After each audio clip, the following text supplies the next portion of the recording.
بسم الله الرحمن الرحيم ومن يشاقق الرسول من بعد ما تبين له الهدى ويتبع غير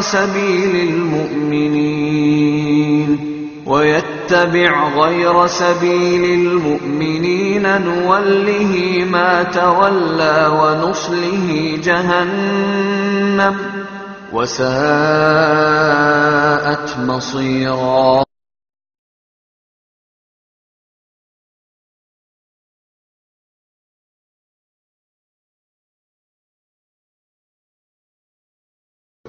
কসর সালাতের কতটুকু দূরত্ব? কসর সালাতের কোনো দূরত্ব নেই। আল্লাহ রাসূল কোন সময় 4 কিলোমিটারে পড়েছেন, 9 কিলোমিটারে পড়েছেন, 48 কিলোমিটারে পড়েছেন। বাড়ি থেকে যখন বের হবে আর বের হওয়াটা যখন সফর হবে, কোনো দূরে পারে যাবে, কুমিল্লা, ফরিদপুর, রাজশাহী যাবে, সফর আরম্ভ হলেই বাড়ি থেকে বের হয়েই কসর করবে, সফরের কোনো দূরত্ব নেই। জি, দ্বিতীয় প্রশ্ন হলো, ইমামের পিছনে সূরা ফাতিহার ব্যাপারে 2 প্রকার হাদিস রয়েছে, পড়া যাবে আবার পড়া যাবে না। কোরআন ও সহিহ হাদিস দিয়ে বলবেন কি? রাসূল সাল্লাল্লাহু আলাইহি ওয়াসাল্লাম দুটো হাদিস মেনে চলেছেন কি? আবার বলেন। ইমামের পিছনে সূরা ফাতিহার ব্যাপারে 2 প্রকার হাদিস রয়েছে, পড়া যাবে আবার যাবে না। কোরআন ও সহিহ হাদিস। শুকরিয়া, জাযাকুমুল্লাহ খায়র। সূরা ফাতিহা পড়ার ব্যাপারে 2 রকম হাদিস রয়েছে, কথাটি ঠিক নয়। যেখানে আল্লাহ রাসূল বলেছেন যে আল্লাহু আকবার যখন বলবেন আর যখন কিরাত করবেন তখন তোমাদের চুপ থাকতে হবে, মর্মে যে মুসলিম গ্রন্থে হাদিসটি রয়েছে, এটা চুপ থাকা মানে আরো একাধিক হাদিস দ্বারা প্রমাণিত যে সূরা ফাতিহার পরে চুপ থাকতে হবে। কেন? মুসলিম গ্রন্থে আবার যখন এই হাদিসটা এসেছে, আবু হুরায়রা রাদিয়াল্লাহু তাআলা আনহুকে জিজ্ঞাসা করা হলো যে আমরা ইমামের পিছনে সূরা ফাতিহা কেমন করে পড়ব, তখন তিনি বললেন যে ইমামের পিছনে চুপে চুপে পড়ো, মনে মনে পড়ো। তো আবু হুরায়রা রাদিয়াল্লাহু তাআলা আনহু সেই কালে বললেন যে মনে মনে পড়ো। তাহলে আবু হুরায়রা রাদিয়াল্লাহু তাআলা দুটাই হাদিস জানতেন, তিনি কি করে দুটাই হাদিসের সমাধান এভাবে দেন? নিশ্চিত আপনাকে বুঝতে হবে এটাই সমাধান যে একটা হাদিসে পড়তে বলা হয়েছে, একটা হাদিসে নিষেধ করা হয়েছে, এ কথা ঠিক নয়। যেখানে নিষেধ করা হয়েছে সেখানে ফাতিহার পরে, ফাতিহা কোনো হাদিসে নিষেধ করা হয়নি। এই জন্যই হাদিসে এসেছে ফাতিহা ছাড়া সালাত হবে না, সূরা ফাতিহা ছাড়া সালাত হবে না। তারপরে তৃতীয় প্রশ্ন, আমি আপনার একটি আলোচনায় শুনেছি আপনি বলেছেন জানাজার সালাতে সূরা ফাতিহা পড়তে হবে না, কিন্তু আমরা শুনেছি যে কোনো সালাতে সূরা ফাতিহা পড়তে হবে। কোরআন ও সহিহ হাদিস দ্বারা আমাদের জানাবেন কি? শুকরিয়া, জাযাকুমুল্লাহ খায়র। আমি সূরা ফাতিহা পড়তে হবে না বলে যদি থাকি তাহলে বলতে ভুল হয়ে গেছে, প্রথমত এটা জেনে নেন। আর না হলে কথার গতিতে ওটা উলট পালট হয়ে গেছে। তার মানে আব্দুল্লাহ ইবনে আব্বাস থেকে হাদিস, বুখারীর হাদিস, জানাজাতে সূরা ফাতিহা পড়তে হবে, জরুরি। আল্লাহু আকবার বলে, আউযু বিল্লাহ, বিসমিল্লাহ বলে সূরা ফাতিহা পড়তে হবে, তারপর কোন সূরা, তারপর আল্লাহু আকবার বলে দুরুদ, তারপর আল্লাহু আকবার বলে বিশেষ দোয়া। অতএব সূরা ফাতিহা পড়তে হবে জানাজার সালাতে, এটাই চূড়ান্ত। যদি কোনো জায়গাতে বলে থাকি প্রমাণ হয় তাহলে মানে বলতে উলট পালট হয়ে গেছে আমার অজান্তে। আর না হলে আপনি ভুল বলছেন, হতে পারে কোনো একটা, হয় আপনার ভুল আছে আর না হলে আমার অজান্তে ভুল হয়ে গেছে। শুকরিয়া, জাযাকুমুল্লাহ খায়র। আমি জানতে চাই, ইসলামের ভিতরে কোন মুসলিম ভাই ও বোনকে ঠাট্টা বিদ্রূপ, হেয় ছোট মনে করা যাবে কি? করলে কি ক্ষতি হবে? ইসলামে কোন মুসলিম ভাই বোনকে এমন কথা নয়, কোন মানুষকে হেয় তুচ্ছ করা যাবে না, ঠাট্টা বিদ্রূপ করা যাবে না। হেয় তুচ্ছ করা, ঠাট্টা বিদ্রূপ করা হারাম, একেবারে শরীয়তে নিষেধ। এটাকে জাহেলিয়াত অজ্ঞতার যুগের নীতি বলা হয়েছে। মানুষকে তুচ্ছ করা থেকে, হেউ তুচ্ছ করা থেকে, ঠাট্টা বিদ্রুপ করা থেকে বেঁচে থাকবেন। শুকরিয়া, জাযাকাল্লাহ। পরবর্তী প্রশ্ন, আমাদের সমাজে অনেক কারিয়ানা নিয়মে গানের সুরে মহিলাদের নিয়ে কোরআন শিক্ষা দেয় ও মসজিদে মসজিদে গিয়ে কোরআন শিক্ষা দেয়। এটা কতটুকু কোরআন ও হাদিস দিয়ে বলবেন কি? একাধিক মহিলা এক জায়গাতে যদি থাকে, তারা যদি ইসলামী পোশাক পরে থাকে, তাহলে কোনো পুরুষ তাকে ইসলাম ধর্ম শিখিয়ে দিতে পারে, কিন্তু গানের সুরে কোরআন মুখস্থ করাবে বা শিখাবে এইটা চলবে না। একটা নিজ গতিতে আলিফ বা তা সা তার উচ্চারণ শিখাবে, এটা শিখাতে পারে, কিন্তু এইভাবে কণ্ঠসুরে গানের সুরে, এই নীতি গানের সুরে এই কণ্ঠসুরে হারাম, এটাই ঠিক নয়। বুখারী মুসলিমের হাদিস। জি, শুকরিয়া। পরবর্তী প্রশ্ন, মোহতারাম, সৌদি আরবের সাথে মিলিয়ে সিয়াম ও ঈদ করা জায়েজ আছে কি? দলিল সহকারে বললে উপকৃত হব। প্রথমত আপনাদের মনে রাখতে হবে, সারা পৃথিবীতে একসাথে সূর্য ডুবে না, উঠে না। তার প্রমাণ বুখারীর এক হাদিস। একটা হাদিসে এসেছে খেজুর গাছে আছে সাহাবী, আর একটা যে পাহাড়ের উপরে। আল্লাহ রাসূল বলছেন, এই নামো, ইফতার করো। তখন পাহাড়ের উপর থেকে সাহাবী বলছেন, সূর্য তো দেখতে পাচ্ছি। আল্লাহ রাসূল বলছেন, আরে নামো, ইফতার করো। তার মানে নিচে নামলে সূর্য ডুবে গেছে, আর উপরে উঠলে সূর্য ডুবেনি। তাহলে উপরে যে আছে তার ইফতার পরে, আর যে নিচে আছে তার ইফতার আগে। সারা পৃথিবীতে একদিনে ঈদ হবে, এটা বোকামি, এটা হতে পারে না।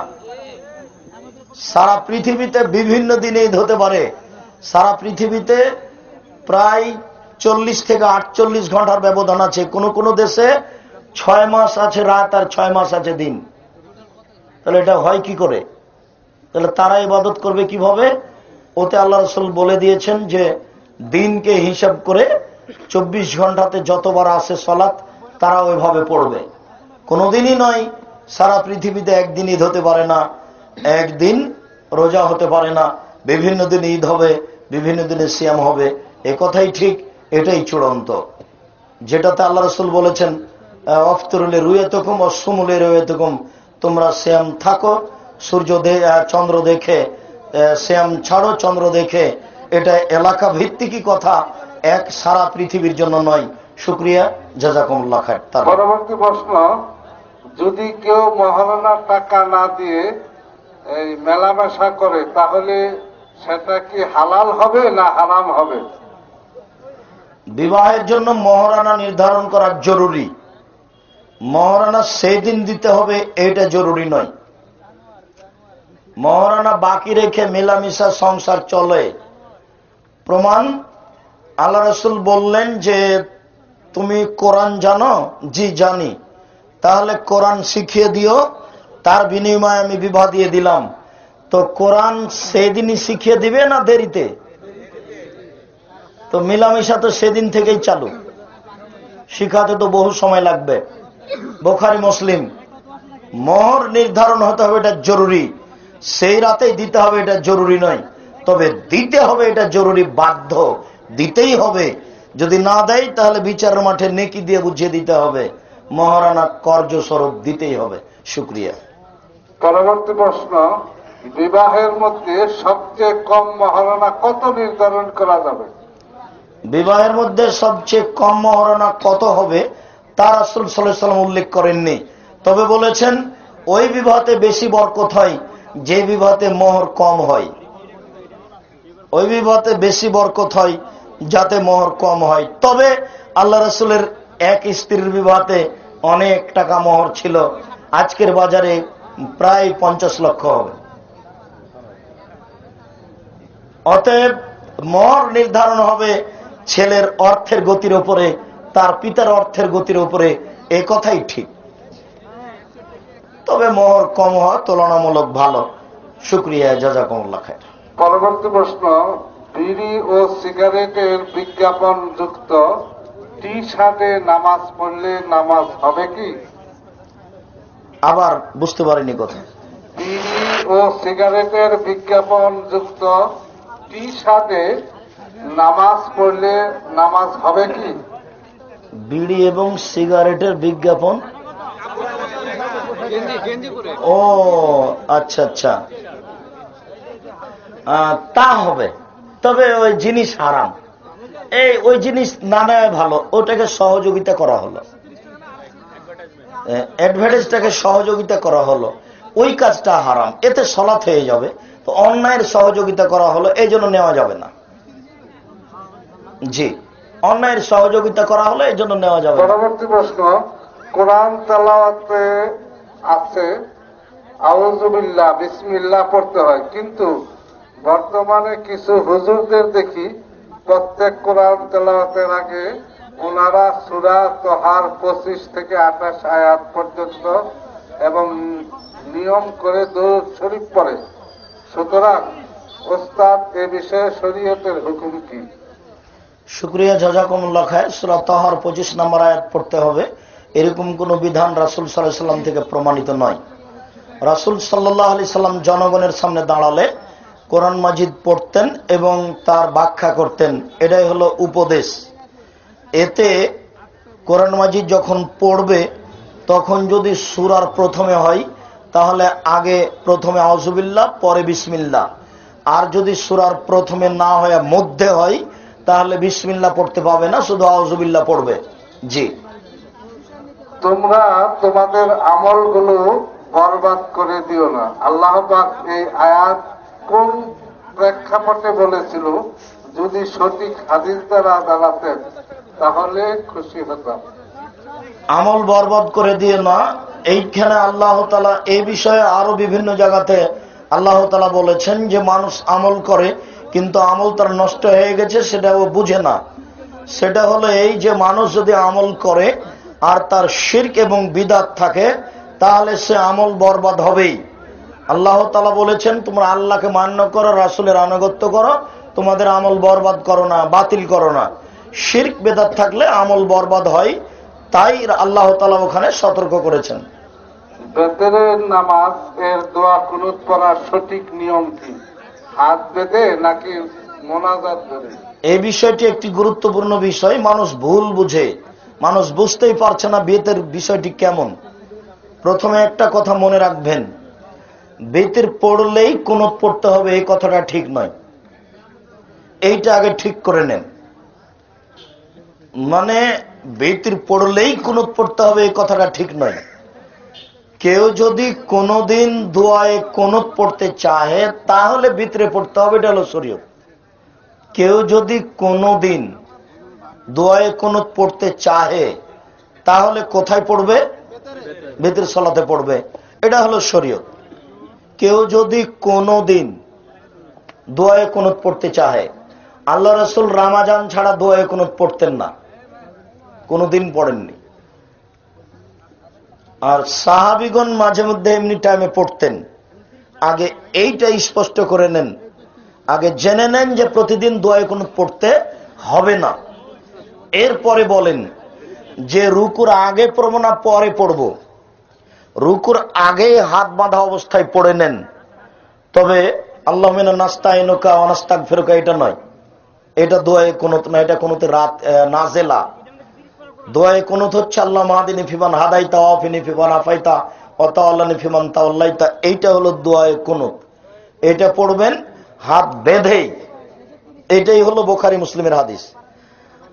তবে আবু দাউদ নাসাই তিরমিজিতে আছে সাহাবীগণ রুকু থেকে উঠেও পড়তেন। তো রুকু থেকে উঠেও পড়তে পারেন, রুকু থেকে উঠে দোয়াটা পড়ে চলে যাবেন। তো রুকু থেকে উঠে পড়লে হাত উঠাতে পারেন, রুকু থেকে উঠে পড়লে হাত উঠাবেন, আর রুকুর আগেই পড়লে হাত বাঁধাই থাকবে। যখন দোয়াটা পড়া হবে তখন হাতটা ছেড়ে দিয়ে সিজদায় চলে যাবেন। রুকুর আগে বাঁধার জন্য কি আবার তাকবীর দিতে হবে?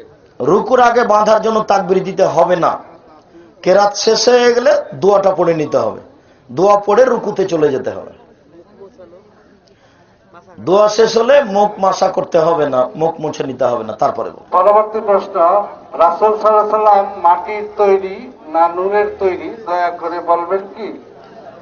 রাসূল সাল্লাল্লাহু আলাইহি ওয়াসাল্লাম নূরের তৈরি মর্মে একটি হাদিস মানুষের সামনে পেশ করা হয়। হাদিসটি জাল, মানুষের বানানো। এদেশের মাটিতে প্রায় 3 লক্ষ জাল জয়ীফ হাদিস আছে, তার মধ্যে এ হাদিস একটি মানুষের বানানো মওজুদ জাল হাদিস। সাবধান থাকবেন। মুহাম্মদ সাল্লাল্লাহু আলাইহি ওয়াসাল্লাম মাটির তৈরি, এ কথাই ঠিক। আমি আপনাকে একটা সহজ পদ্ধতিতে দলিল দিই। সেটা হলো এই, প্রথমে বলছিলাম সূচনাতে এক জায়গাতে যে আল্লাহর নবী যখন প্রথম আকাশের উপরে গেলেন তখন আদম আলাইহিস সালাম, জিবরাইল আলাইহিস সালাম আমাদের নবীকে বললেন যে ইনি আপনার বাপ, আপনি তাকে সালাম দেন।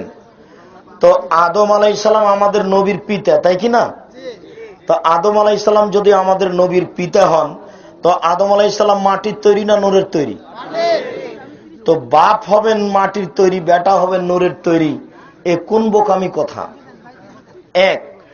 দুই হলো এই, অনেক হাদিস জিবরাইল আল্লাহর নবীকে খালি বলতেন দাঁত পরিষ্কার করেন, দাঁত পরিষ্কার করেন। আল্লাহ রাসূল বলছেন বাপ রে বাপ, জিবরাইল এতই বলা বলছেন দাঁত পরিষ্কার করতে, তাতে মনে হচ্ছে যে দাঁতের সামনের দিক ছিলাই ফেলি নাকি। এবার আপনি বলেন যে জিবরাইল আলাইহিস সালাম কয়বার দাঁত পরিষ্কার করেন? তো উনি কেন করেন না? উনিও নূরের তৈরি, আমাদের নবীও নূরের তৈরি। তো নূরের তৈরি দুইজনই, তো একজন দাঁত পরিষ্কার করেন আর একজন করেন না, এটা হয়? তাহলে ভুল হয়েছে। জিবরাইল আলাইহিস সালাম নূরের তৈরি, আমাদের নবী নূরের তৈরি নন। আমাদের নবী মাটির তৈরি, মানবিক মুখে গন্ধ আছে, এই জন্য জিবরাইল এসে বলতেন দাঁত পরিষ্কার করেন, দাঁত পরিষ্কার করেন। তার মানে আমাদের নবী মাটির তৈরি, মুখে মানবিক গন্ধ আছে, উনি হচ্ছেন নূরের তৈরি। এই ছেলে বলো, জিবরাইল আলাইহিস সালাম কয়বার দাঁত পরিষ্কার করেন? তো করেন না কেন? আমাদের নবী কেন করবেন? আমাদের নবী নূরের তৈরি, উনিও নূরের তৈরি, তো আমাদের নবীকে করা লাগবে কেন? অতএব তোমার হুজুর মিথ্যা কথা বলেছেন, আমাদের নবী নূরের তৈরি নন, আমাদের নবী হচ্ছেন মাটির তৈরি, এই জন্য মুখে মানবিক গন্ধ আছে।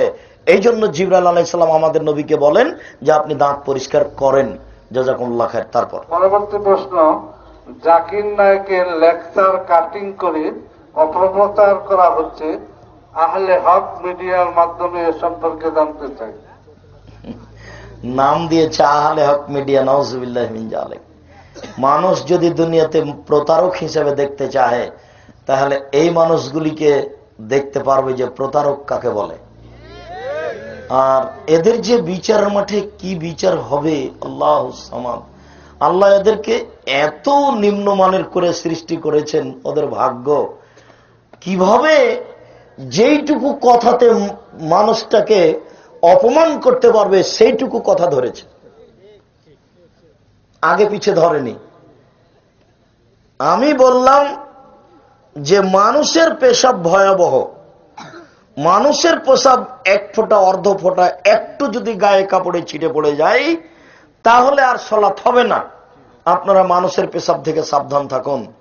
গাভীর পেশাব এমন নয়, এক বালতি পেশাবে যদি কাপড় ভিজিয়ে সালাত আদায় করেন তবুও হবে, কেননা গাভীর পেশাব হারাম নয়। মানুষের পেশাব থেকে সাবধান থাকুন, ওই কথাটুকু রেখেছে, বাগে আগে পিছে রাখেনি। তাই বলেন এ কত বড় প্রতারক। আহলে হক মিডিয়া, আহলে হক জাতির সামনে তুমি দেখাচ্ছ, বিচার একদিন হবেই। সেই দিন তোমার প্রতারণা ধরা পড়বে, তোমার নাম রাখাতে লজ্জা করা উচিত। প্রতারক, একদিন তোমার বিচার হবেই। প্রতারক, তুমি সাবধান থাকো। মানুষকে এইভাবে জাতির সামনে অপমান করা, খাটো করা ঠিক নয়। তোমার নাম না আমি ঘৃণা করি, তোমার নামটা আমি নিতে চাই না, তোমার নাম আমি নিতে চাই না। জিন্দেগিতে আমি তোমার কোনোদিন নাম নিব না। তুমি অযথা আমাদের পিছনে লাগার তোমার কি প্রয়োজন? বেটা, আমি 20 বছর থেকে মাঠে আছি, 90 সাল থেকে কোনোদিন রূপক কথা বলি না। তোমার তো কেসা কাহিনী না চললে তোমার দিন চলে না। তুমি মানুষের মিথ্যা, মানুষের উপর অপবাদ না লাগে তোমার দিন চলে না। তোমার কিসের আহলে হক মিডিয়া? তোমার এই নামটাই প্রতারণা। তোমার লজ্জা করা উচিত। তোমার একদিন বিচার, একদিন তোমার বিচার হবেই। তুমি মনে রেখো, দুনিয়া তো তোমার বিচার হতে পারে। কেন? তুমি একটা প্রতারক। জাতির সামনে এভাবে কেন প্রচার করছো? কি দরকার? তুমি কিছু দিনের কথা বলো। তোমার যদি কোনো ক্ষমতা থাকে তুমি কিছু দিনের কথা বলে বক্তব্য রেকর্ডিং করে মানুষের সামনে পেশ করো, বলো যে আমি জাতির সামনে আজকে সলাতের আলোচনা করলাম, বলো আজকে জাতির সামনে আমি মদের আলোচনা করলাম, বলো তুমি এগুলো কি করতে এসেছ। সাবধান থাকো, প্রতারণা জাতিকে দিও না, তোমার ধ্বংস সুনিশ্চিত। আল্লাহ তোমাকে রক্ষা করুক, আল্লাহ আমিন। পরবর্তী প্রশ্ন, বর্তমানে বিভিন্ন এলাকায় দেখা যাচ্ছে যে কারিয়ানা পদ্ধতিতে কোরআন শিক্ষা সোসাইটি নামক একটি প্রতিষ্ঠান মানুষদের কোরআন শিক্ষা দেয়। কোরআন সবকের দিন কোরআন সবককে কেন্দ্র করে তারা খাওয়া দাওয়া, দোয়া, মিলাদ মাহফিল ও মহা ভোজনের আয়োজন করে, ভোজন করে উৎসব পালন করে। এ বিষয়ে শরীয়তের বৈধতা আছে কি? কোরআন শিক্ষার উদ্বোধন বা কোরআন শিক্ষার অনুষ্ঠান সব হারাম, এগুলো নাজায়েজ। এর উদ্বোধন বলে কোনো জিনিস নাই, এগুলো সব হারাম, এগুলো থেকে বেঁচে থাকবেন, সাবধান তাড়াতাড়ি। পরবর্তী প্রশ্ন, এশার সালাতের পর গভীর রাত পর্যন্ত মাহফিল কি রাসূল বা সাহাবারা করেছেন বা সমর্থন করেছেন? দলিল আছে কি? সারা রাত ইবাদত কথা বলার কোনো দলিল নেই, সারা রাত বক্তব্য দেওয়ার কোনো দলিল নেই, বরং সারা রাত বক্তব্য চললে মানুষ সালাত আদায় করবে না ঠিক মতো। যে কোনো মূল্যে 12টা, 12:30টার মধ্যে, 11টার মধ্যে ছেড়ে দেওয়া উচিত। আমি এটা প্রাণপণে চেষ্টা করে রক্ষা করার। সারা রাত বক্তব্য দেওয়ার, এইভাবে বক্তব্য দেওয়ার, এসব দোকানপাট নিয়ে অনেক কিছু নিয়ে, আর হুজুরদেরকে এইভাবে অগ্রিম বায়না অনেক কিছু নিয়ে এই বক্তব্য অনেকে অনেক অন্যায়ের সাথে জড়িত। যাক, সারা রাত বক্তব্য দেওয়ার কোনো সুযোগ নেই। তবে আল্লাহ রাসূল এশার পরে কথা বলতেন, মাগরিবের পরে কথা বলতেন। আল্লাহ রাসূল এশার সালাতের পরে সাহাবীদের সাথে প্রয়োজনীয় কথা বলতেন, রাতে স্ত্রীর সাথে কথা বলতেন, মর্মে দিন ধর্মের কথা এশারাতের পরেও বলতে পারে। সারা রাতের কোনো সুযোগ নেই। শুকরিয়া, জাযাকুমুল্লাহ। পরবর্তী প্রশ্ন, ইবলিস শয়তান একজন, কিন্তু তার ছেলে ফেলা আছে অনেক। এখন আমার প্রশ্ন হলো, আজাজিল ফেরেশতা আল্লাহর আদেশ অমান্য করার কারণে তাকে ইবলিস শয়তান বানিয়ে দিলেন, তাহলে তার ছেলে পেলে আসল কোথা থেকে? ইবলিস কি বিয়ে করেছিল? না, জিজ্ঞাসাটা ওর বুঝে করা হয়েছে আর কি। ও জিজ্ঞাসাটা হলো এই যে ইবলিসের পরিচয় কি আর আদমের পরিচয় কি, আমাদের পরিচয় কি। আমাদের পিতা হলো আদম, আমরা হচ্ছে আদম সন্তান, আর জিন হচ্ছে ইবলিস সন্তান। জিনকে সৃষ্টি করা হয়েছে ইবলিস থেকে। ইবলিস হচ্ছে জিনের পিতা, আবুল জিন্নে। ইবলিস হচ্ছে জিনের পিতা। তো আদম আলাইহিস সালাম হলেন মানুষের পিতা। তো আদম আলাইহিস সালাম থেকে মানুষ সৃষ্টি করা হয়েছে, আর ইবলিস থেকে জিন সৃষ্টি করা হয়েছে। তবে যে সময়তে আল্লাহ আদমকে ফেরেশতাকে সিজদা করতে বলেছিলেন, ওই সময়তে ইবলিসও ফেরেশতাদের মধ্যে ছিল। আজাজিল ফেরেশতা নয়, শুধু আজাজিল। ইবলিসের আর একটা নাম হলো আজাজিল, ওটা ফার্সি ভাষা। তো ওকে আজাজিল ফেরেশতা বলতে হবে না। ফেরেশতা হচ্ছে নূরের তৈরি, আর জিন হচ্ছে আগুনের তৈরি, আর মানুষ হচ্ছে মাটির তৈরি। ফেরেশতা হচ্ছেন নূরের তৈরি, মানুষ হচ্ছে মাটির তৈরি, জিন হচ্ছে আগুনের তৈরি। এর তৈরিগত পদার্থ ভিন্ন। তো যখন আল্লাহ ফেরেশতাকে সিজদা করতে বললেন, তখন এই আগুনের তৈরি ইবলিস ওখানেই ছিল। ও এইটা নাকচ করলো। এই জন্য এই জাতি এভাবে এসেছে, ওই জাতি ওভাবে এসেছে। জি, আমাদেরকে বুঝতে হবে যে জিন জাতি ইবলিস থেকে এসেছে। ইবলিস হচ্ছে জিনের পিতা, অতএব শয়তান ইবলিস থেকে এসেছে। যত জিন খারাপ তত শয়তানের অনুসারী, ইবলিসের অনুসারী। আর ইবলিস যেহেতু একক নেতা, প্রত্যেক দিন সকালে তার 4টা আটলান্টিক মহাসাগরের উপরে রেখে সারা পৃথিবীর বদ জিনকে ডেকে পাপ করাতে লাগায়। আর একক ক্ষমতা চিরদিনই শক্তিশালী। কিয়ামত পর্যন্ত একজনের ক্ষমতা চলবে জিন জাতির উপরে, তার নাম কি? ইবলিস। এই কারণে ও মানুষকে বেশি বিপাকে ফেলতে বলছে। নেতা 2-3 জন হলে মারামারি লেগে যেত, কিছু কম বেশি হতো। ইবলিস কয়েকটা হলে মারামারি লেগে যেত। কিয়ামত পর্যন্ত একজনের কমান্ডে চলবে জিন, যার নাম হলো ইবলিস, যার জন্য তারা সফল। আজকে মানুষ আমরা পাপি আজকে। জি, তারপর পরবর্তী প্রশ্ন, গ্রাম অঞ্চলে মসজিদে খুতবা দেয় মাইক ছাড়া, অর্থাৎ মসজিদের বাইরে কোনো আওয়াজ হয় না, আর শহরের মসজিদে মাইকে খুতবা দিয়ে আওয়াজ বের করে দেয়, এ ব্যাপারে কিছু বলবেন কি? আজান দিতে হবে যেন বাইরের শব্দ যায়, এই জন্যই। ভেতরের তো প্রয়োজন নেই, বাইরের শব্দ যায় এই উদ্দেশ্যে আজান দিতে হবে, পদক্ষেপ ভাবে নিতে হবে। শুকরিয়া। তারপরে সর্বশেষ প্রশ্ন হলো যে আজকের এই ওয়াজ মাহফিলে দুইটা হাদিস বলা হয়েছে যে পুরুষের নাভির নিচে হাত বাঁধার দলিল আছে এবং মহিলার বুকের উপরে হাত বাঁধবে, এই ব্যাপারে কোরআন সুন্নাহ মোতাবেক কি হবে সে দলিল চাই। মহিলাদেরকে বুকে হাত বাঁধতে হবে মর্মের কথাটি একবারে নগদ মিথ্যে। মুসলমানকে বুকে হাত বাঁধতে হবে পুরুষ নারী সবাই, তার প্রমাণে 4টি সহিহ হাদিস আছে। নাভির নিচে হাত বাঁধতে হবে তার প্রমাণে 3টি হাদিস আছে জয়ীফ, 3টাই জয়ীফ, আবু দাউদে আছে। আর এই সিদ্ধান্ত আমার কাছে নিতে হবে না, কালকে বাংলা আবু দাউদ খুলবেন, দিয়ে হাদিস 3টে বের করার পরে নিচে আবু দাউদের একটা ইমাম আবু দাউদের সিদ্ধান্ত দেওয়া আছে, দেখেন অনুবাদ করা আছে। ইমাম আবু দাউদ বলেন এ মর্মে হাদিসগুলি অগ্রহণীয়, নাভির নিচে হাত বাঁধার হাদিসগুলি গ্রহণীয় নয়, শক্তিশালী নয়। এটা ইমাম আবু দাউদের সিদ্ধান্ত, আপনার হুজুরের সিদ্ধান্ত নেবেন কেন? গ্রন্থকারের সিদ্ধান্ত আছে সেখানে নেন। বুকের উপরে হাত বাঁধতে হবে প্রমাণে 4টি সহিহ হাদিস আছে, নাভির নিচে হাত বাঁধতে হবে প্রমাণে 3টি জয়ীফ হাদিস আছে, আবু দাউদ পড়ে দেখুন। সম্মানিত উপস্থিতি, মহিলাদেরকে বুকের উপরে হাত বাঁধতে হবে পৃথকভাবে, এরকম কোন কথা দুনিয়াতে নাই, এটা একটা মিথ্যা কথা। শুকরিয়া, জাযাকুমুল্লাহ খায়ের।